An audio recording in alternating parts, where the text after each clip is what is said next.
Hey everybody, I'm Tammy Kiefer. I'm a licensed clinical social worker. My name's Desiree Grimaldi. Welcome to Unguarded Minds podcast, where we talk about all the drama, trauma, and gritty things that life throws at us. Today we have a special guest, Melanie Cohen. She's a certified professional life coach, founder of Thoughtfully Coaching, and creator of the Design Your Healthy Life strategy program. She has 20 plus years experience as a weight loss coach, and she has helped thousands of people reach their weight loss and lifestyle goals and change their lives. Her passion is supporting and inspiring clients in their weight loss and decluttering wellness journey. She grew up a competitive gymnast. At the peak of her training, over 20 hours a week. She loved flipping through the air. And she, oh, your bio skipped on me. Hold on. Developed an unhealthy relationship with food. So your bio is extensive and great, but I don't want to give away all the details of it.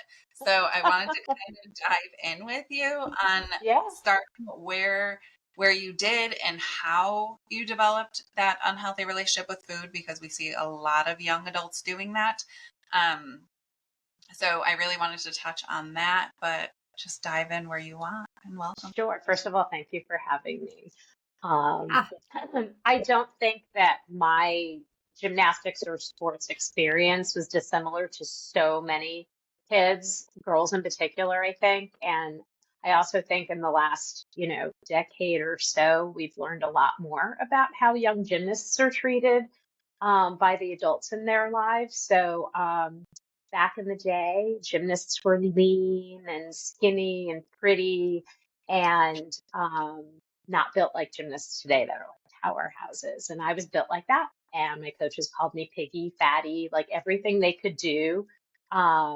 That was incredibly toxic speech for anybody, but definitely a kid in their teens. So anyway, I in fact had a coach who one day told me after I got off the scale and I had gained like that 1 pound from the previous week, and I was probably like all of 117 pounds of muscle. And he told me that he had a young lady on the team that would show me how to throw up if it was necessary. And I didn't tell my parents about that until I started my weight loss journey in my 30s. I think I knew as a teenager if I had told my parents that, my father would have ripped me out of the gym. Probably first would have beaten the you know what out of the coach. But I think it just speaks volumes to what an unhealthy relationship I had with food as a result of it. And when I quit, one of the things that I discovered was that I probably was always an emotional eater. But when you're training 20 plus hours a week, you can get away with some poor eating. And so my weight gain was fast and furious after I quit. I was depressed. I had lost my identity, and no one was there to help me discover that your identity is just who you are, your name and your passion. And so I gained a lot of weight and I gave up. I got married and had 2 kids, and I was, practically 65 to 75 pounds overweight. And I think I just had made the assumption that I was always going to be like, quote unquote, the fat mom and the not so attractive wife. And like my weight preceded me in all of my identities in life. So when I turned 30, I also hit 200 pounds.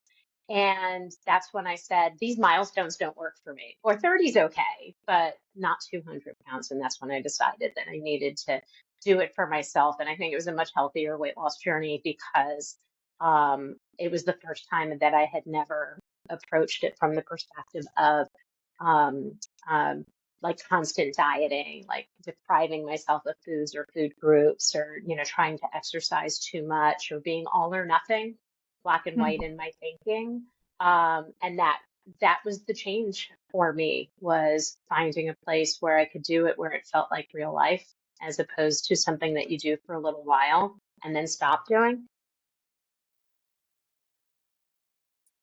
So how did, I've got so many questions. So how did, and I too grew up as a gymnast, and I remember 8 years old, at 8 years old, I remember going to a birthday party and I couldn't have the cake because my coach said no sweets, no cake. So at 8, I was like, yeah, I can't. And they had to put my piece of cake in the freezer, and it was embarrassing, but it was still just, so I mean, it starts so young with these, Oh yeah. and it used to, I don't know how it is now. I've got two boys and neither one of them were interested in gymnastics. So I was like, good. So I don't know how it is now, but yeah, like what was when you finally like how long did you stay with that coach and did you ever tell your parents about it? So that coach was the very end of my career. He was my last coach. And I Yes. had an injury that I probably could have come back from. But I think the injury was a blessing in disguise. And it gave me the opportunity to like sit and reflect and ask, do you want to go back to this madness? Do you want to go back to being treated this way? Or do you want to be a normal teenager, whatever normal actually means? I was with that coach for about a year and a half. And in that year and a half, I think maybe I had like 2 great days at the gym. And what kept me going were some of the other coaches, the choreographer. Oh, she was amazing. She was so kind to me. She didn't care what I looked like or anything like that. She just wanted to know that I could dance. And so that period in my life, there are things that are like so vivid and things that are, like a little cloudier. And the things that are vivid are the things that I heard them say. The things that are kind of cloudier are like actually doing gymnastics, which is why I was doing it. I was doing it because I loved flying through the air and dancing and tumbling and it's kind of sad that that was missing. I'll tell you though, when I reached my goal weight, I was 32 and someone challenged me to take an adult tumbling class. And I was like, I'll bet it's a bunch of 20-year-olds that are in college and they're cheerleaders and they're just training. And so there was one other woman that was not there the first night, and they're like, "Oh, you'll love her. She's older like you." And I was like, "I'm 32. How is that old?" But it was one of the best things that I ever did. And I think, in part it's because it's something that I love doing. I found that I had muscle memory that I didn't think that I would have, so I could do things. But it was also great because I was doing it for me. I wasn't doing it for a college scholarship. I wasn't doing it for my coach to, either be happy or unhappy, or doing it for my parents in some way.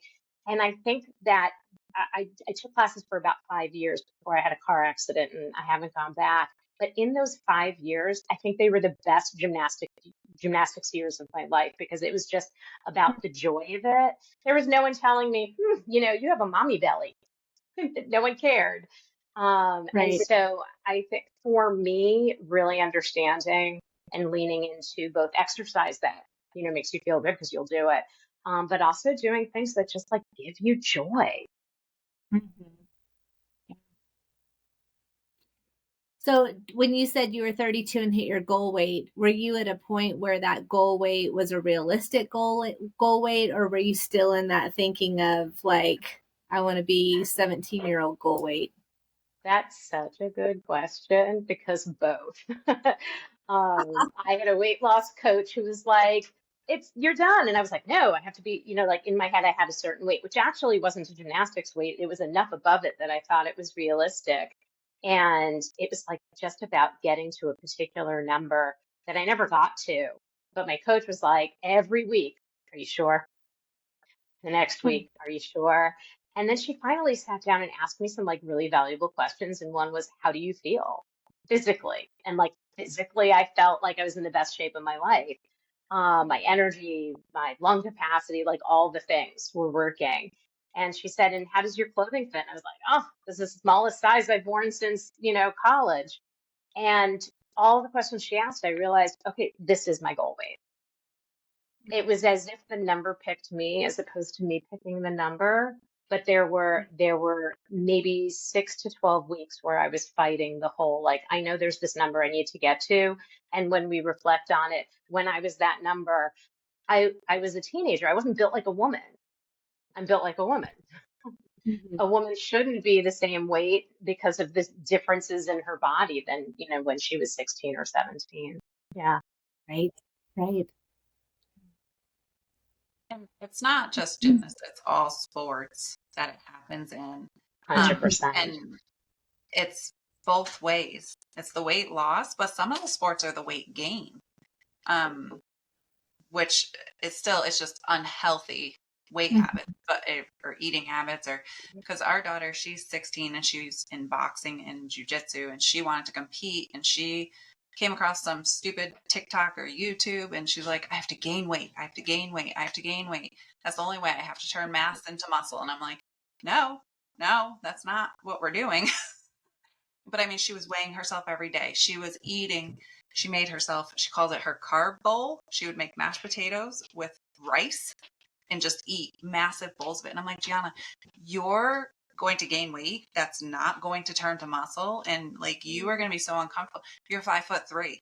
You're trying to gain, you want to be heavier than me. And I'm 5'9". And I pushed out 2 kids. I had to take her scale away because she was so like, I said, you're not allowed to have a scale. I don't stand on a scale. You don't need a scale. And how to take it away, and kind of revert that thought process. But I could see the same thing happening with like football. Like if somebody wants to be a quarterback or something like that, like, but they're not really built big enough, they might start really bad eating habits, and develop unhealthy relationships too, or wrestling or any of the things. Yeah, in order to qualify just that competitive nature of sports and fitting into that box. Yeah. And you mentioned wrestling and boxing. They have to get on the scale every day, but men and women, to use such like one number as a measurement of success, like, talk about like, getting into the weeds. Yeah. I remember that now that you just said that in high school. I remember the wrestling guys would walk around and just spit into a cup all day long, just spit and spit and spit, and that they were trying to make weight. And I was like, that is the most disgusting thing. Why are you like spitting into this thing? But you're right. I mean, they were doing it publicly versus like when you've got the eating disorder thing going on, you're doing some things that aren't so beautiful also. And but it's all very secretive. And and how dehydrated these athletes were, Yeah. So unhealthy. Yeah. So how does your weight loss, you were approached, you became a weight loss coach and stuff. How did that tie into like the clutter? Because I know you've essentially. Yeah, that was an interesting. I was Is like, that what everybody's waiting for? The clutter piece came so much later. I had been a weight loss coach for almost 20 years when I started exploring that. It had come up in a conversation, and that hoarders show had become like this big thing. And I clued into the fact that my mother is a hoarder, and probably had those tendencies when I was growing up. And my father also has issues with clutter, and they're divorced in different homes, and I'm an only child. And all I keep thinking is, what happens later? What happen? Like, am I going to be allowed to mourn, or am I going to have to be cleaning up, top to bottom? And I don't think it's morbid to talk about these things now. And so it made me realize like how anxious I get by clutter, how overwhelmed I get, and how that stress like completely paralyzes me from being able to accomplish things. And so the more time I spent thinking about that, I realized, okay, well, the reason so many people struggle with their weight isn't because they don't understand nutrition and don't understand that they need to exercise, but that stress so often leads us to eating. Whether we have, a serious binge eating disorder, or it's just like, oh, I had a really bad day, so I had a pint of ice cream, like, and everything in between. And so I actually apprenticed with a friend of mine who is an organizer. She owns a high-end personal organizing business where it's not just organizing hoarders. She does big things like creating digital inventories for people, moving them from one home to another where the client doesn't have to touch a thing. And I asked her if I could work a project with her. One, I just wanted to see a woman who had been in business for herself for, decades, in action so I can learn for myself. And I also wanted to see like the inner workings of the organizational piece. And I had fun. It felt really good to take something from messy to clean. And in my head, I was like, oh, I can't wait to do this at my mom's house. And it made me go home and reflect on the fact that, like, oh, there's clutter here that I wasn't even thinking about. And it wasn't like all of the gifts that had been passed on to me from my grandmother or the souvenirs we'd picked up from places, but that I had digital clutter and I had calendar clutter, and that all of that clutter created mental clutter, but I already had mental clutter. Like all the negative things that we say to ourselves, all the untruths that we say just create all this incredible mental clutter. And I said, I think there's something here. And I dug deep into researching the relationship between weight and clutter. And I think the one thing that I said about the relationship already, that the stress that clutter creates, and how many of us lean heavily into things like food to make ourselves feel better. And I think it's important to say, and that's a good thing, that we want to feel better, that we want the stress to go away, or we want the depression to be alleviated. So choosing food is something like I know the food's going to make me feel better. It may be very short lived, and it may contribute to other problems. But if I recognize two things, one, that I was doing it with positive intentions, let me find something else that I can do that's going to make me feel good and not make me feel bad in the end. But that the other piece of it is, and if I can just start by eliminating the clutter, then the stress isn't going to be as fierce because I'm releasing that clutter. So those are, I mean, like, I think that's the biggest piece of the relationship between weight and clutter. Do you want more examples? No, I think that's yeah, I'm that's opposite. interesting because it's almost like there's like an anxiety umbrella, and then Mhm. off of that anxiety umbrella is the clutter, the internal clutter, the external clutter, um, and and with weight loss and eating issues, there's so much control, lack of control, Yes. but you need control, craving of control. And anxiety is when you don't have any control. So I could see where everything just kind of explodes and implodes and it's 100%. just yeah. Yeah, that 100%. mhm. So I'm like the opposite of all of. So I get anxiety, then I rage clean because it is something I can control, and then I don't eat for like 2 days because it makes me feel sick to my stomach because my stress literally sits in my stomach.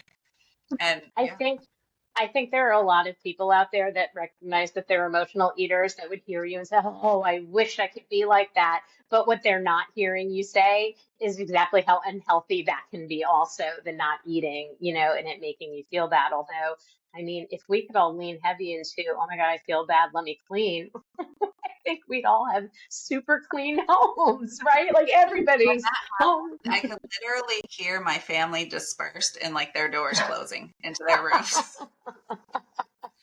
They're like, I believe it. I believe it. I believe my it. dog, I and believe like 2 hours it. later, my dog came out. She's like, "Why are you washing the wall?" I'm like, "It's fucking dirty. You kids touch everything." Like, Mhm. They do, don't they? I'm an like who avoider. like walks and runs their hand across a wall every time? I might. I don't know. Is that to prevent them from falling down or something? Well, the clutter gives me severe anxiety, Mhm. and I have three out of four in this house that are dyslexic, and clutter is their love language. And I'm like, Yeah. I don't know how you guys function. And it's crazy because they say, well, it's organized clutter. And I'm like, there's no such thing. And, but they'll get so overwhelmed that they're like, can you come in and clean it? Because now I'm to a point that I can't function. And I'm like, oh, I thought it was organized. Yeah. Yeah. You've asked me where your keys are, where your shoes are, where your boxing gloves are. Like it's not organized, but it does. I mean, it causes them major anxiety and they don't realize it till I step in and Right. go, all right, this is enough.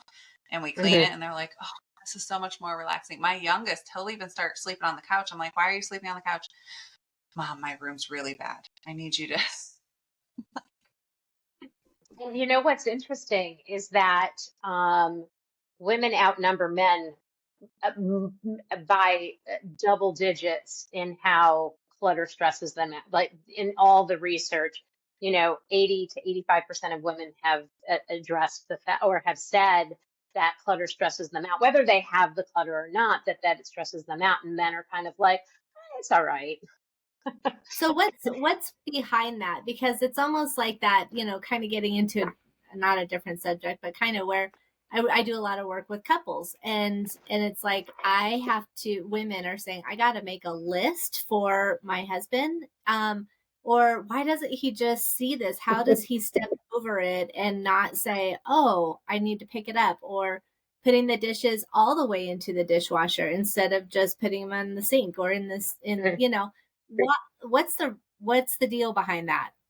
Well, I have to say that I feel like I live in a house with people who it's not that they have blinders on the side, but they have blinders on the bottom. Like they will literally like climb over something in order to not have to pick it up.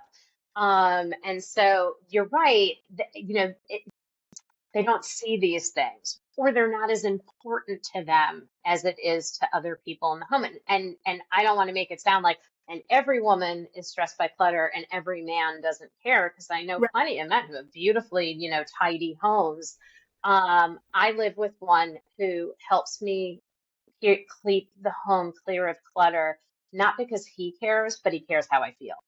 And not like, whoa, Melanie's gonna get stressed. She's gonna start yelling at everybody. We better clean everything up. But rather, the house is just happier when we're all happy. And so, I mean, there's been a lot of scientific research. I don't think it lands on anything that's definitive in terms of why men or why women. What I know is that a lot of it has to do with how you were brought up. So a lot of this is socialized as opposed to just being innate. And so, if, and again, it doesn't mean like I grew up in a super clean home and I have a super clean home. Some people may feel like it was being drilled in them in a way when they were kids that they were just like, oh, I have a dorm room now. I've moved out and my dorm room can look however I want it to. And at the end of the day, I think Desiree, you nailed it. For so many people, hanging on to the clutter in some ways is like armor. I Mhm. don't have to address, and weight can be armor also in hiding from the things that are uncomfortable in our lives. But you can really see how, for anybody who's ADD or has a mood disorder, it's that much harder. Mhm. Oh, they're all ADD too. Mhm. But I do. I mean, and I've tried, like with my youngest, particularly, my daughter's getting way better, and I think it's a maturity Mhm. switch. Sure. But with my son who's younger, I did index cards, like clean your bathroom. And it was step by step by step, because they go, you want me to clean all of this? And it's like, just pick up the dirty clothes first. Mhm. Just pick up the dishes. Just make your bed. Like if you break it into steps, it's not as overwhelming. So we had cards for a long time where it was like, pick up all the dirty clothes off the bathroom floor. Okay, check. All right, wipe the mirror and the counters. Okay, check. But it had to be broken into steps so he could go, oh, it's only 4 steps. It's not clean this Right. entire mess. Right. Because they get overwhelmed. And that's why, some people are like, I can't believe you still clean your kid's room. She's 16. I said one, it's how they operate. It's not that I go in there and clean the whole thing, but I could go in there and go, okay, I'll pick up the clothes, you pick up the garbage. You make the bed, I'll fold the clothes. Like we tag team it because I know how overwhelming it is for them. My husband says it's just because nobody does it right except for me, and so I don't let anybody do it. But you could see it differently. Well, I mean, you can approach it in two ways. I mean, some people are like, I'm going to clean the room because otherwise it's not going to get done. And I don't want to fight about it. Like, that's one fight I don't want to be having on a regular basis. Or I had a period of time with my kids where I was like, I do not care what your room looks like, but the door has to stay closed so I Yeah. don't see Shut it. the door. Right. because I was done like constantly fighting with it. I felt like there were other things for me to fight with them with. Fight is not the wrong word, but I think, you get the idea. But I think the other piece of what you were saying was like how not just kids, but adults need this to be easy. And it's really overwhelming. And you look at a messy house and you're thinking to yourself, I got to get it all done. I am the queen of just one small space. Like if you're, you can't get organized until you declutter. That bottom line, because you'll keep reorganizing the same things over and over again. And so when we think of decluttering, it can be incredibly overwhelming. The average American home has over 300,000 items in it. 300,000 items in the average American home. And I live in New York I've been City apartments. for I know. 2 years. Never mind talk about all the storage facilities that are going up. It's like you can't even fit it in your house anymore. Now you have these massive storage facilities for the overflow of your house. Right. There are more storage facilities in the United States than all the other countries combined. I was chatting with someone from Uganda last week, and we were talking about this, and I realized she just wasn't understanding what clutter meant. And that's when I reminded myself, you know what? This is a uniquely American issue. And once I Mhm. sat down and started giving her those statistical numbers, you could like see the light bulb going off over her head because it was something she couldn't fathom because literally no one she knew was doing oh my God, company's coming over. You got to throw everything in the closet, in the drawer, under the table. Like I got to hide it under the bed or whatever. She's never had to do that because the clutter doesn't exist. We could call it consumerism, keeping up with the Joneses, whatever we call it. But even people who are like, well, I need more space. Why do you need more space? I need more space for my stuff. And then we move into this larger space. And then all of a sudden that space is just as full as the smaller space we had once had. I tell people on a regular basis, imagine how much money you would save if you decluttered and then just didn't consistently refill it. Mhm. Yeah. Yeah, it's a coping mechanism as well for anxiety, for depression. That's why I wanted. I was Absolutely. trying to convince my whole family to move into a camper. I was like, get rid of it all. I don't want any of it. It takes I me 10 love it. minutes to clean the camper. It takes me 2 days to clean our freaking 2,800 square foot house. I love it when I see, like, we have a family with 6 kids and we've been living in a camper traveling across country for the year. And I'm thinking to myself, oh, how much would I have to get rid of? God, And I say rid of me because I'm too. not putting everything in storage. Yeah, it's so, like, honestly, I mean, you don't have the space that you usually have, but it is a lot less stressful. I know from a mother, from a woman's perspective, there is less stuff. It is less to clean up. Um, Kids get to go out and be kids. Like it's just, you almost feel like you're in this bubble. Like you're not, because you're traveling all over the world. But when you go, you almost feel like you're in a bubble because it's all like-minded people and their kids are all riding bikes like we used to back when we were kids, like in the Yep. campgrounds. And so it is just like this overwhelming piece. And my kids are like, no, we're not full time. Absolutely not. I'm like, you would get used to it. You would love it. They're like, no. I I'm think like, great. if We we do it need when to they're take over the mortgage. Me and your dad are going. if you do it when they're like super young, when you really can do the my way or the highway kind of vocab, or speech with your kids when they're teenagers, you can't do that Yeah. in the same way. Yeah. I wonder, so I think that whole decluttering part, I think that, you've heard the thing, and maybe this is part of what you have people do as far as like throw the art project away, but take a picture of it, that your kids did so Yeah. you don't hang on to it or something. Yeah. That doesn't work for me. I don't know why. Like I like the tangible. I'm also not like a digital journaler. I need a journal, I need a pen, I need paper, I need the tangible thing. And so, yeah, I mean, there's some of those things where I've analyzed that myself, like what, and it's like, it's a memory. I totally know it's holding on to, past. It's, my kids were little, I'm about to be an empty nester. And so there's that type of like, oh, but remember when, and yes, I've been able to get rid of like their baby outfits and things.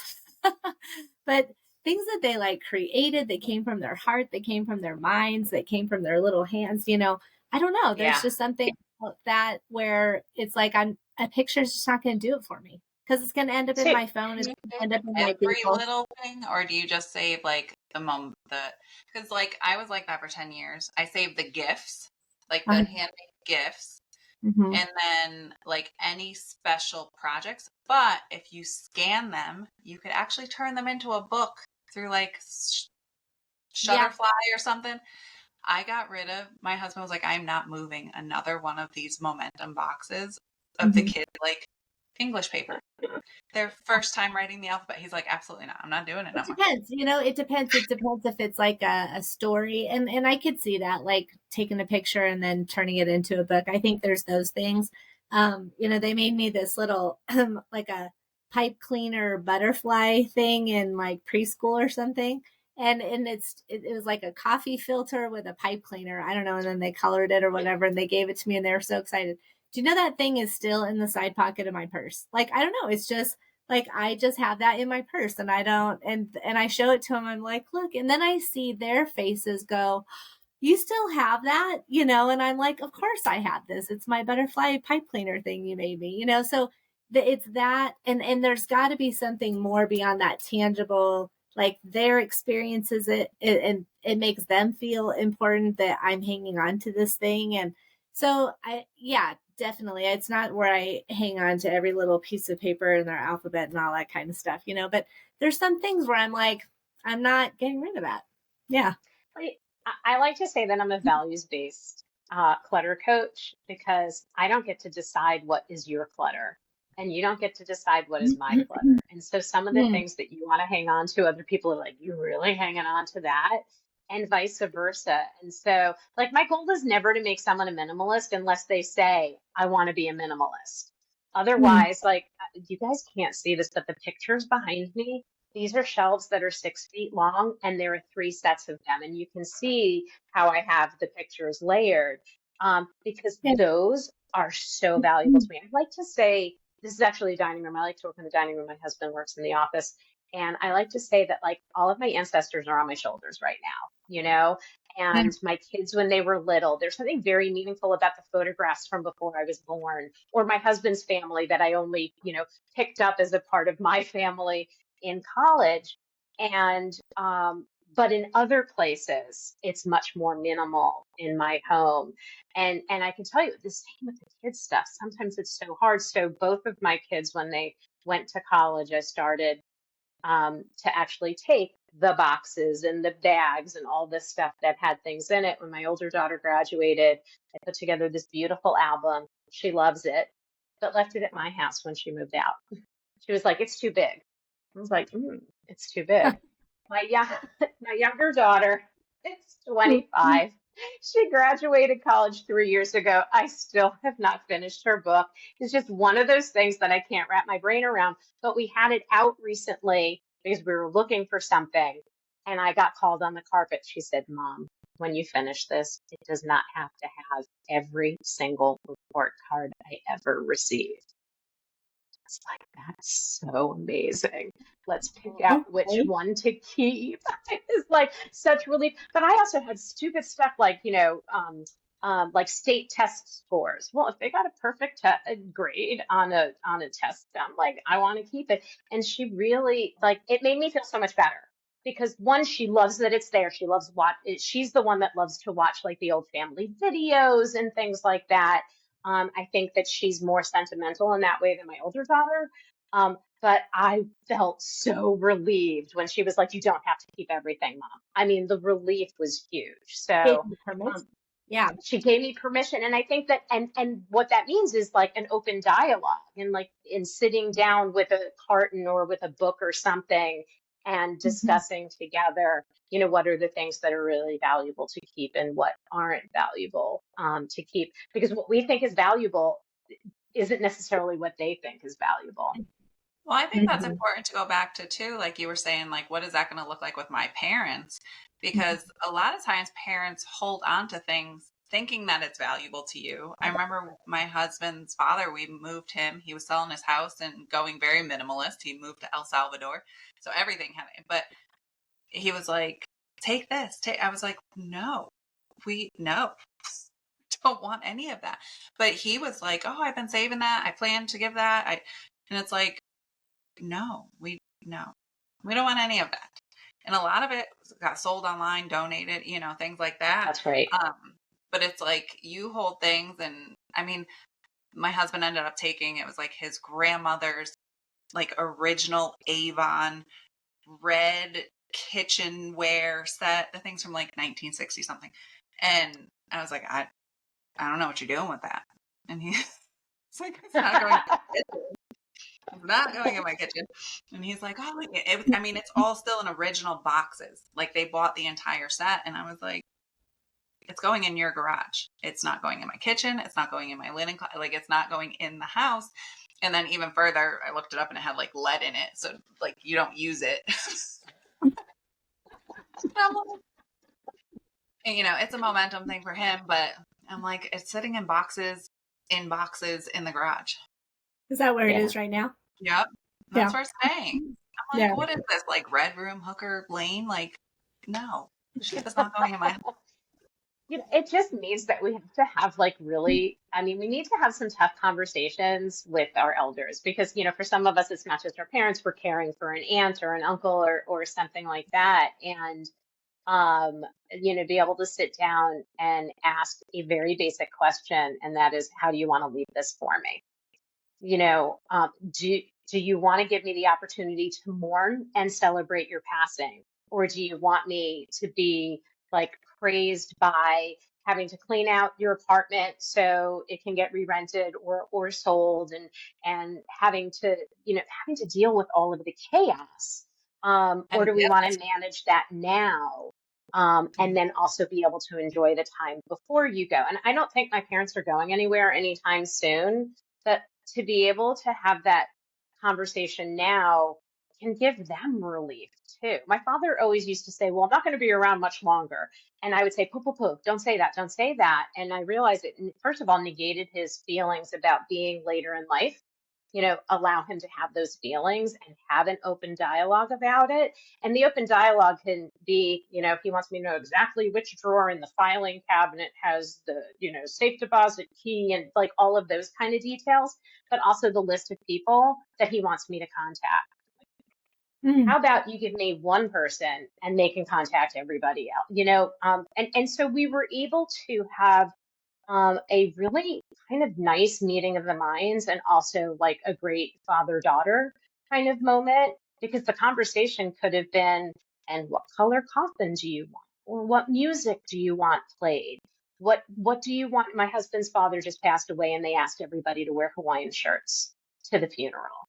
Like if you want something like that, a dialogue like that now is so powerful, but also really, really hard to have. Yeah, that's so true because you're right. At the end and when something does happen, and then you being an only child, it's all going to fall on you also. Right. So that's even more so where it's like, oh my gosh, I'm not splitting this up with a sibling. Like I have to mourn and clean and organize and yeah. So how did you shift over? Where in your journey did like growing up and the all or nothing and the control anxiety, eating, emotional, like how did you learn to shift that? Did you get help? Were you in counseling? Was it cognitive behavioral? Like what all of the above. Okay. All of the above. And I think I was just always open to being able to hear the side that said, choose healthy food most of the time. Exercise as often as you can, but do something you enjoy. Get, arrange your space so you can have better sleep. Like do all the things that are very like natural and healthy as opposed to like drastic dieting, like, cabbage diet, like the cabbage soup diet, tried it, grapefruit diet, tried it. No carbs, low carbs. Like I tried to do it all. And the reality was that it was just about leaning into something that felt like an everyday kind of thing. And so when I was given the opportunity to see it in this way, to not beat myself up every time I had a piece of cake, I'm not a bad person because I had a second alcoholic beverage. When I learned to stop beating myself up for eating, like the how people demonize food, like I had to let all of that go, and allow me to talk to myself in a kinder way, like the way I would talk to other people. But Right. it somehow, like my voice was still parroting the voices that I heard when I was a teenager who told me that I was fat and ugly and not good enough and, didn't work hard enough, etc. So I was really willing to let that go. I think like when the window opens, you've got to climb through it. When the door opens, you've got to walk through. And I think I hit the nail on the perfect time in my life to say enough is enough. And I need to be healthy physically and mentally. Mhm. And I think healthy is determined by the person. Like I hate that the doctors go by a chart. They told me my 10-year-old son, like 2 years ago, she told me he was obese and he's going to be taller than I am, but he was on the curve. He was higher. And I hate that they do it based on a chart because like my husband, he's a big guy. He's 100 pounds more than me. We have the same, our blood work is identical. He could outrun me. He could outlift me. He could out work out more than me. Like, I'm like, he's healthier than any of us in this house. And he's the heaviest of all of us in this house. So I hate that, like, I think it's about how you feel. Are you comfortable? Do your clothes fit the way that you want them to?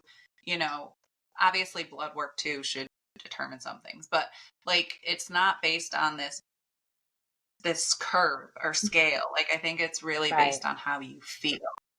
And that's Yeah. what people should go by because I mean, when's the last time Yes. that curve was updated Mhm. or researched or studied or whatever? Or if it's done, I would imagine all that study is done and for some reason it hasn't been implemented. Yeah. Yeah, and that's what you were saying, like how your person asked you how do you feel, and I think getting in touch. I think your body is always talking to you. So when you're cold, you get goosebumps, and when you're hungry, your stomach growls, and when you're tired, you yawn. And yeah, I remember doing Weight Watchers as one of my things that I tried, and it was like one thing they said was when you're eating, the minute that you take a like just a big inhale and an exhale, that means you're full. Your body just told you you're full. Whether it's during your appetizer, whether it's during your any time in your actual meal. And I was like, what? And when I paid attention to it, I was like, God, I just did that thing. Am I seriously full? Like I haven't even gotten my main course yet. But it's so true. Your body is always talking to you, and just the concept of listening to what you need and what your body is telling you, it's huge.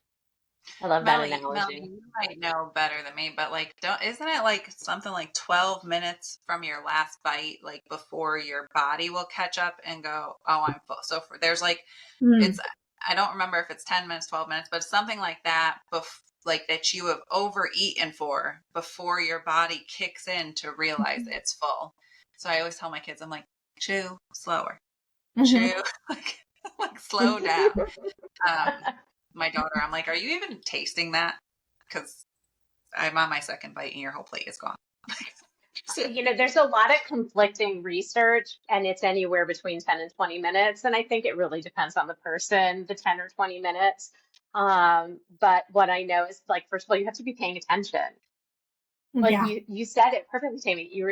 Like when you sigh, and that is like one of the perfect ways to tell. But if you're shoveling, and if you're a fast eater, that sigh has come and gone before you even notice.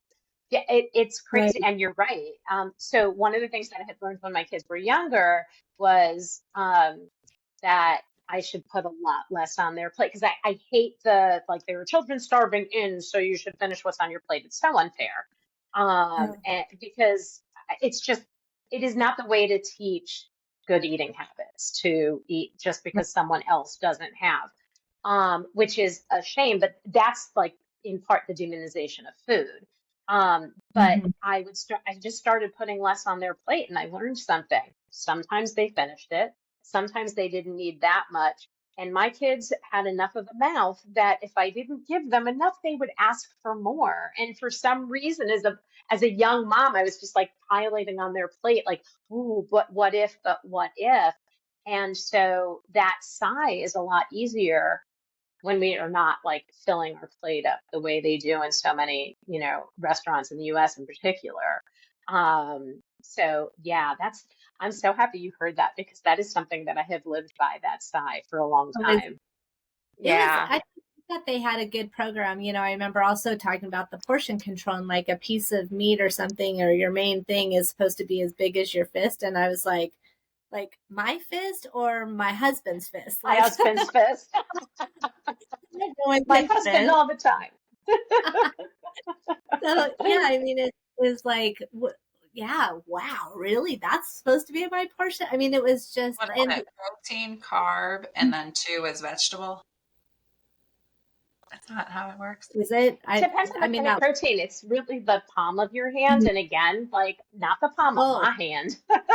I, if I put two, I want my husband's palm when deciding whether or not that's the right size, whatever I'm eating. And the fist is like, a cup, a carb or a vegetable or whatever. But then I look at my fist and I actually once put it in like a measuring scoop. And I was like, oh, my fist is a cup. My husband's is a cup and a half. And so it's just a really good guideline. It is a way to not have to carry a food scale and measuring spoons to a restaurant, which none of us are going to do. Well, actually, I take that back. In my long time past, I know someone who traveled with like a mini food scale on cruises and stuff, and I was like, oh, you are a different person than I am. We both got to our goal weight, but doing it very different ways. So one of the trending things, and I would love your insight on it because my husband Mhm, is trying to get back on it. He did well on it, and then mhm. he started traveling and he fell off. But is the carnivore diet? He works out 5 days a week. He said the carnivore diet has I mean, he lost 30 pounds in 2 weeks doing it. But he said all the inflammation was gone. Like he wasn't feeling nearly as sore as he was previously. His heartburn went away, things like that. And he's trying to get back on it. But I know that that is a massive one trending right now is the carnivore diet. What are your thoughts on that? So, I, first and foremost, you have to do the one that makes the most sense to you. The one that makes you feel good physically and mentally, and one that's not hard to do. Because if it takes a lot and a lot of work, you're not going to stay with it. Carnivore would never work for me. I'm a vegetarian and I lean vegan.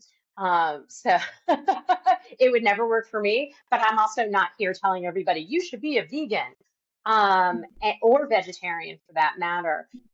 For me, when I'm working out heavy, it just means I need more protein. And the protein can come from beans and tofu. It can come from more protein rich plant-based foods like mushroom and other things. And for me, protein's never really from one source. It's from like building a protein rich grain with beans and vegetables that have protein in them, not the amount of protein that you would get from like beef, but still protein. And then it depends on so many other things. I also have a lot of allergies, so there are foods that I have to avoid.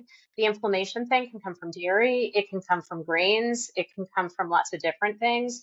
And it really is dependent on our body. It's sometimes why it's so valuable to work with a nutritionist, or a doctor who has experience in nutrition, because not all doctors do. mhm. It's my gastroenterologist that I talk in depth about what I'm eating and what I'm not eating. So, but the key about any diet, whether it's carnivore or low carb, high carb, no carb, whatever it is, whenever we make a change to our eating habits in a way that will allow us to consume less calories, we're going to lose weight. Whether we're eliminating the carbs or eliminating the protein or whatever, the hardest diets to stay with are the ones that are restrictive. So my big thing is you do what fits for you, but make sure you're doing something that you can continue doing as opposed to it feeling like really hard. And that's why I'm vegetarian now, because I felt so good as a vegan, but it was hard to do. You have to eat out in certain places or make very specific requests in certain restaurants, and sometimes eating at someone else's time. I'm never going to call ahead and say, well, I'm vegan, so you have to serve food that I can eat. I would never do that. But I would gladly bring extra. We had different sides of the grill. We did different. I don't do that. I can't cross-contaminate.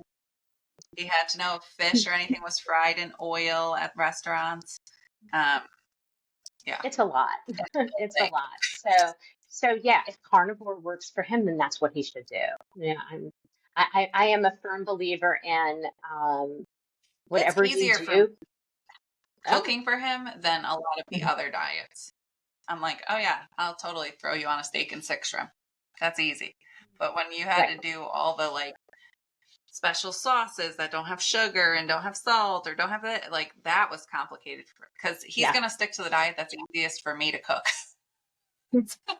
So I didn't mean what's easier for him. What I meant was what's easier for you.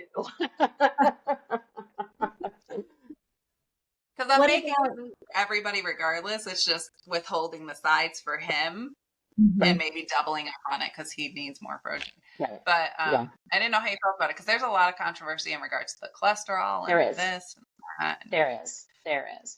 I will tell you the reason that I went vegan when I did, which was about 8-9 years ago. I have a cousin who's a research scientist, and he researches cancer, and he specifically spent a lot of time researching the lower numbers of people having organ cancers who eat a plant-based diet. That so much of the organ cancers were coming from whatever it was that it was coming from the animal protein. And so he challenged everybody to that like first week of January thing. I was like, a week isn't going to tell me anything.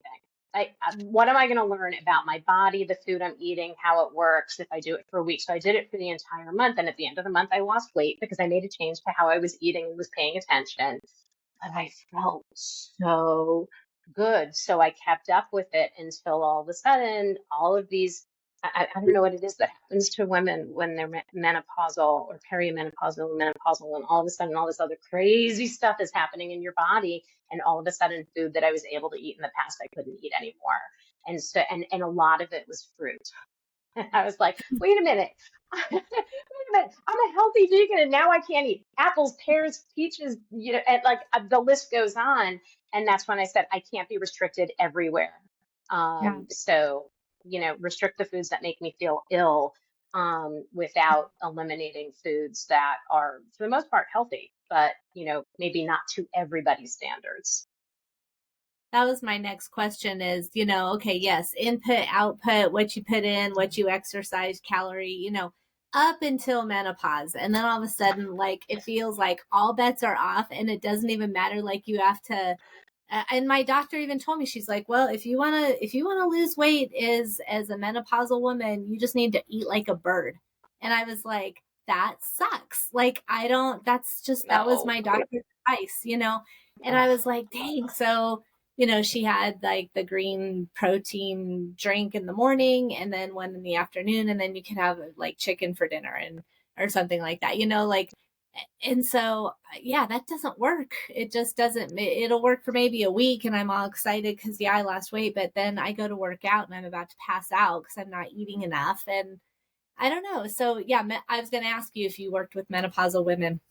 So as a matter of fact, my ideal client, the person that I work with, is in her 40s, 50s, and 60s. So they're all perimenopausal, menopausal, or postmenopausal. And I will tell you, on Friday, March 13th, 2020, when everyone was told, go home and do not leave, that was the day I turned 50. And I was like, everyone in my life, it's Melanie turned 50 and the world shut down. It's her fault. And so I did like everybody else. I gained, well, not everybody else. My husband lost weight during the pandemic. That's another story. But I was slowly gaining and I was very quick to blame the pandemic. I had kids at home who were 21 and 24, and they thought there should be a cocktail hour every day when everybody closed their laptops. And I can't have alcohol every day and maintain my weight. And so I was gaining weight, and at first I was blaming my daughters because why not? And I was blaming the alcohol, and then I blamed like the stress and anxiety and depression of the pandemic. And then I really realized that that was happening all at the same time, that my perimenopause really like shifted into gear. And so I am honest with everybody. Yeah, I struggled with my weight during the pandemic, and I continue to struggle with it because of menopause. But I lost 65 pounds almost 25 years ago. That's not coming back on. If I'm fighting 10 or 15 pounds, I can live with it. And one of the things that, I myself have had to contemplate in my 50s, not just my clients, is, and maybe you weigh differently in your 50s than you did in your 30s, which to the question you asked earlier, in my 30s, my body is different than it was in its teens. And I think I'd really want for more women to embrace this age. Like our 50s are great, pandemic aside, our 50s are great, and the 60s can be as fabulous, if not more, as long as we embrace, the fact that maybe the second half of our life isn't so bad just because I have a little bit more of a pooch on my stomach, or maybe my, the fat on my arms is hanging, a little bit more than it did before. But I'm not a 17-year-old woman, and nor do I want to be, or 17-year-old girl.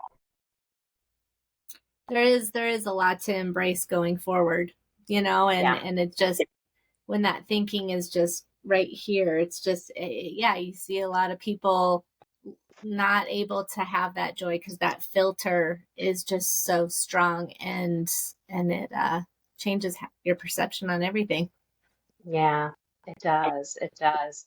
But you asked, like women in their 50s, I think there's also, a lot of other things that are going on. We're becoming empty nesters. I do have a lot of clients that don't have children. The 50s are still different because we're, anticipating when are we going to retire, and what is retirement going to look like, and how is that going to affect how I eat, how I exercise, and the things that, because in my head, I'm like, well, if I retired, I could work out every day. And I would have more time for preparing healthy meals, and we would take more walks instead of sitting in front of the TV, because that's the retirement I envision for myself. But I'm also talking about something that's happening in like 15 years. I just started my own business. I'm not going anywhere. But there's a lot to be said for choosing what healthy means to you. Mm-hmm. Yeah. So how do so you're out your ideal client is obviously women, 30s, 40s, 50s, 60s ish. And shifting the thinking and also helping with the decluttering and putting the two together for the overall picture.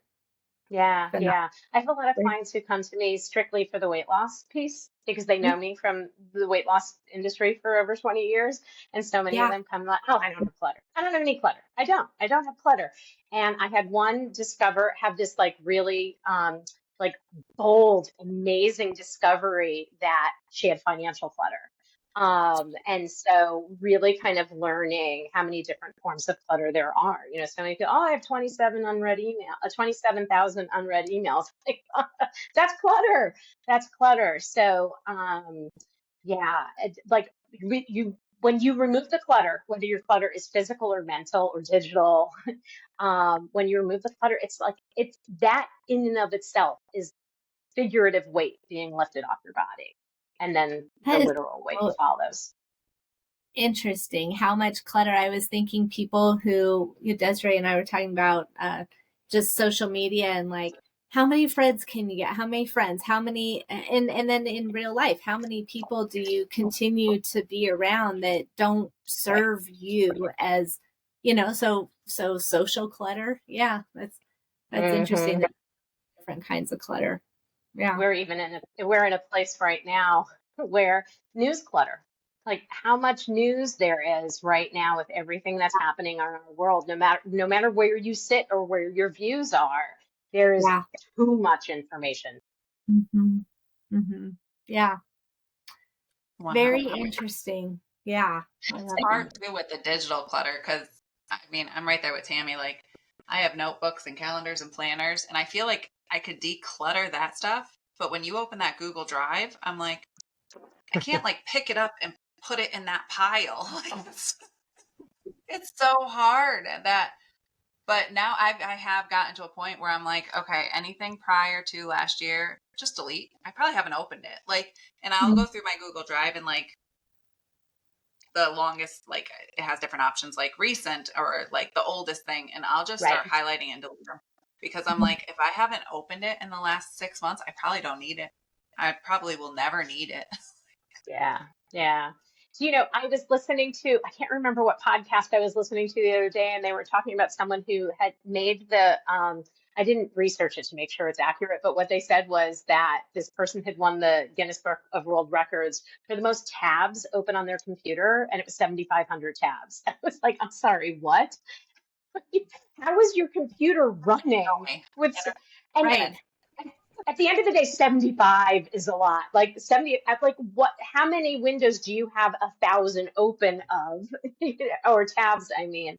And Right. so, yeah, there's like times if you haven't used it and, you pick the number, but for sure, whether it's an article of clothing or it's an email in a box, if it has been more than a year, like let it go, let it go.